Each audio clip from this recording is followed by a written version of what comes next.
Well, so here I am at Swanbridge, Swanbridge Beach, I think it's called, and I'm opposite to Sully Island, where I did have that beautiful, wonderful, inspiring vision of light at a time of my life when life really wasn't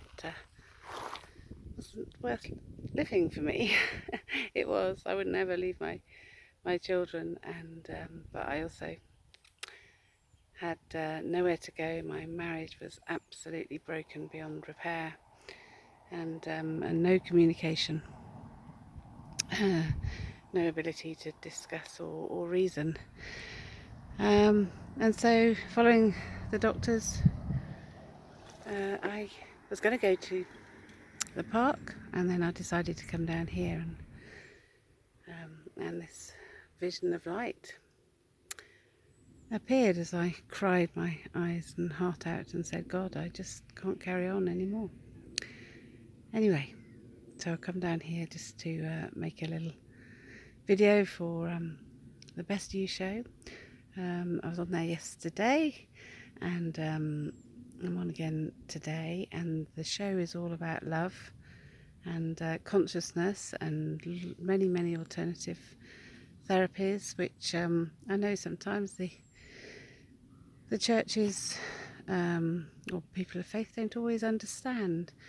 But when we work with love, then I go by blessed are the peacemakers, for they're all children of God, and by their fruits we know them. And so if we're doing things that help other people, then it's a form of love. And if we're helping people with compassion, love and care and kindness, that's what love is. And so I write on the gemstones of New Jerusalem and their healing message, and also the tribes of Israel that are cited there as well. So they're a consciousness, and the consciousness is for returning away from the hurts and pains of life, that God has a promise to wipe away every tear, and that mourning will be no more. And mourning is a process that needs to be completed. And there has to be forgiveness as well in some cases. I think many are in mourning now because Queen Elizabeth II has just died, and I think it's pretty tough on our new King Charles III to have to go straight into his royal duties at the time of mourning of his mum, and what respect he has for his mum and dad. And may he uphold the faith, and also be defender of the faith, because we really need God's love to prevail for healing for all the nations that are in much difficulties now, really, because money is the sort of governing ruler, false god, and if we give more, we don't need more money. We need to give and care and love more. So I'll just turn the camera around. It's a beautiful day. We're on low tide, so I don't know how I can turn it around. Oh, well, I can turn around like that. Can I?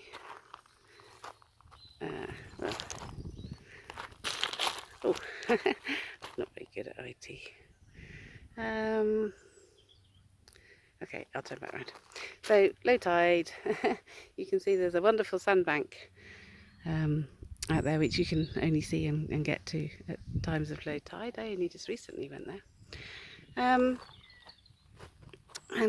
These did used to be sandy beaches back in the day. Sometimes I wonder how long it would take for them to become sandy again. But anyway, so I'll be at the Best You show today. I'm on at 12:45. and speaking to Bernardo and Dr. Simi and a couple of others. And may I just share that, love is not a cortisol stress hormone that comes from things like lies, betrayals, corruption, division, abuse, and sin, which falls short of love, and that's the reasoning for the basis of the justice of the law, of the legal system. And if we love God, then we observe the Ten Commandments, and that's where our human rights come from. And this is the only way to justice and peace. And as we're in a time when the RSE, the sex education coming in for children into schools, into primary schools, and for 3 to 4 year olds, it's going against God. I'm sorry, it's a form of child abuse, and we must uphold and protect the children, and protect the children's innocence and the fullness of spirit, their joy, their faith, and their love, and their trust. The trust and security comes from the Spirit. So may we all walk in Spirit, the wholeness and spirit of love and joy and kindness. An aeroplane just went past here. Love and joy, faith, kindness, gentleness, mildness, with patience, self-control. Self-control not to sin or hurt or abuse another. And then we can attain to the peace, the twofold peace, with others, self and God, by a quiet conscience. That's the way to peace. That's the way the Holy Scriptures teach us. And that's what I share in my work. So I read Galatians 5:19 to 24, where it differentiates between the flesh and the spirit, and I'm like, oh my gosh, there's a hangover, there's a bit of PMT. Oh yes, well we know those things are wrong. And I could see the difference of how the fleshly traits are stress hormones, trying to regulate the body, trying to restore the body to that peaceful, healthy and natural endorphin state of being, which is what we should be cultivating, with healthy living, healthy, clean world, no pollution, and fullness and oneness in the sense of love, the oneness of the Holy Spirit, of the one place of Pentecost, atonement. I think you find all the Jewish festivals are attaining to that. It's all about attaining to the one, peace and wholeness and oneness in our body, which is the temple where we do dwell. Love or fear, haram or halal, stress hormones or love hormones, endorphins. Jesus Christ is returning for healing all nations and heaven on earth, as promised for the promised land to come.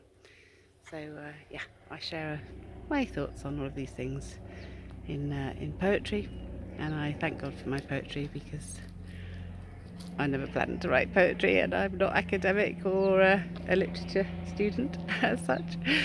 I just write what I feel, and I'm a therapist and writer, and so my books are available on Amazon. I'm self-published, maybe a publisher will be interested in my work, because it's quite hard to do everything.